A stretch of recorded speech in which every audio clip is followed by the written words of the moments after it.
काय गडबड मित्रांनो, आज आपल्या ध्रुवच्या स्कूलमध्ये आहे प्राइज डिस्ट्रीब्युशन। तर आम्ही थोड्याच वेळात स्कूलमध्ये पोहोचलो तर स्कूलमध्ये तयारी झाली होती आणि सगळ्या लहान मुलांचे प्राइज पण तिथे तयार होते। थोड्याच वेळात ध्रुवच्या काही फ्रेंड्स होत्या, ध्रुवशी मस्त मस्त गप्पा मारायला आल्या आणि स्कूलचे जे प्रिन्सिपल होते त्यांच्या हस्ते दीप प्रज्वलन करून कार्यक्रमाला सुरुवात झाली। Now I would like to call Dhruv More from second branch for achieving first prize in Diwali lantern competition.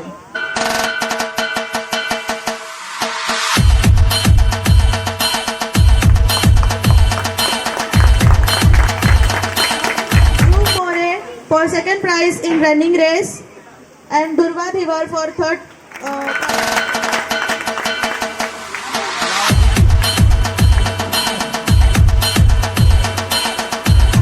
Now I would like to call Dhruv More of Junior KG second branch to achieve first prize in potato race. वडील म्हणून तिथे फार अभिमान वाटत होता। ध्रुव trophy आणि medal फक्त जिंकत गेला आणि त्यांनी त्या सगळ्यांना उत्तर दिलं होतं की ध्रुव मोरे फक्त रडत नाही तर जिंकतो पण। प्राइज डिस्ट्रीब्युशन झालेलं आहे आणि आपण सगळे मेडल ट्रॉफी आणि सर्टिफिकेट घेऊन घरी आलेलो आहे आणि ध्रुव चाललाय आपल्या मम्माला दाखवण्यासाठी सगळ्या ट्रॉफ्या। धन्यवाद। व्हिडिओला लाईक करा, सबस्क्राइब करा, शेअर करा।